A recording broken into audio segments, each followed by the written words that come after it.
Hi, and welcome to this live reading from Undying Light by Aurora Wildey, and this is presented by Itsy Bitsy Book Bits. Chapter 1.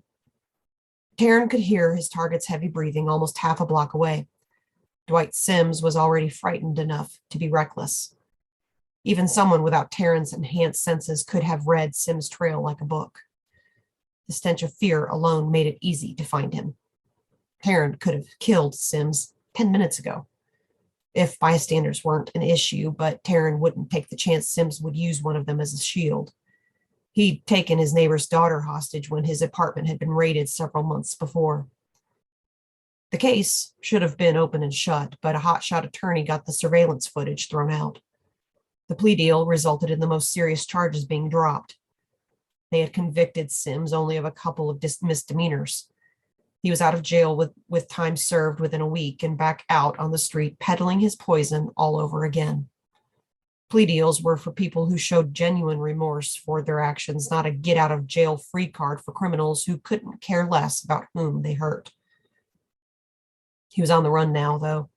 Terran let Sims get a clear look at his transformed face under the streetlight. Terran was certain Sims was trying to get to his brother's house about 4 blocks from where he'd started running. Taking the most direct route had to be the only reason the idiot was running through an abandoned factory and not around it as any other sensible person would have. Terran let Sims believe he had a head start by sticking to the shadows and following his tracks. Terran tracked Sims as far as an old storeroom, sitting mostly open to the elements. Hastily abandoned stock left behind to rot littered the badly warped floor.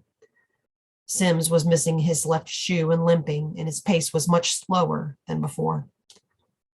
Now that he was well out of sight of the road, Terran picked up his pace and charged, letting a deep, animalistic growl echo through the air. Sims stumbled, giving Terran a prime opportunity to pounce. What happened next felt like a blur of rage and blood. Growls, the sound of claws rending flesh, bones breaking. Terran didn't stop until blood choked the man's screams and his heart went still.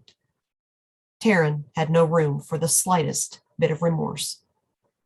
Dwight Sims had had all the chances he deserved to turn his life around. The tainted drugs he'd sold had killed half a dozen kids from one local high school in a single afternoon. The system might have failed their families. But Terran wouldn't allow it to end that way. Terran took nothing from the body itself. He wasn't one of those fucked in the head serial killers into collecting trophies.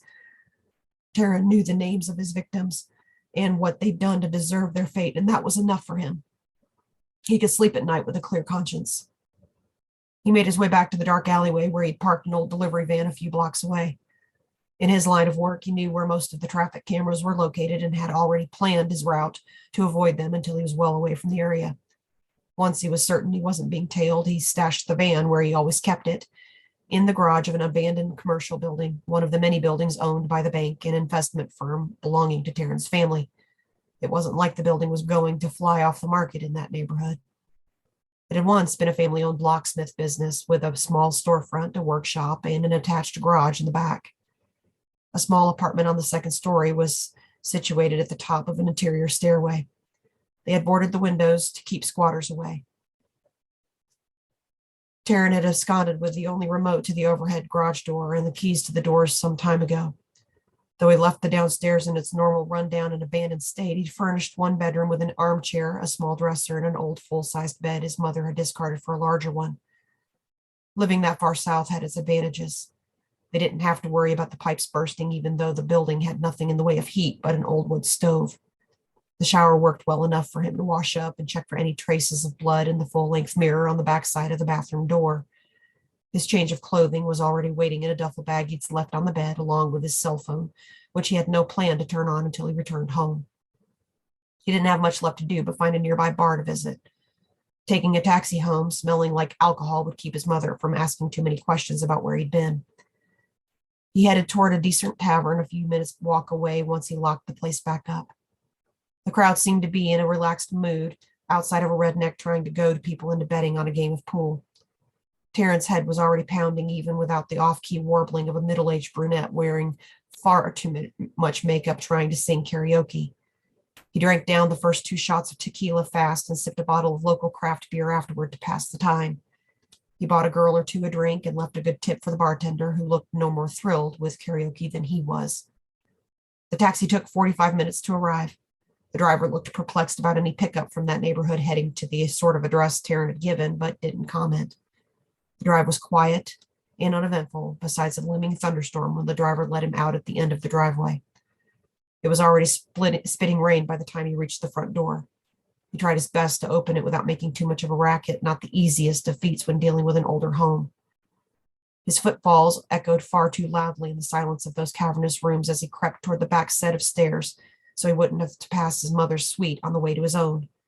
The back half of the home's second story contained his sister Claire and his brother-in-law Nigel's apartment.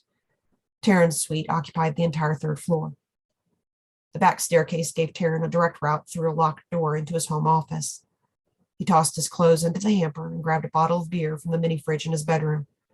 It was already half gone by the time he climbed under the covers, grabbed the remote from the nightstand, and turned on the television. He finished his beer but left the television on. Maybe he'd dream about those old 1950s sitcoms that were his background music as he drifted off to sleep. Ah, yes, that idyllic fictional life where the bad guys always got what they deserved and assistant prosecutors didn't have to go on a killing spree to make it happen.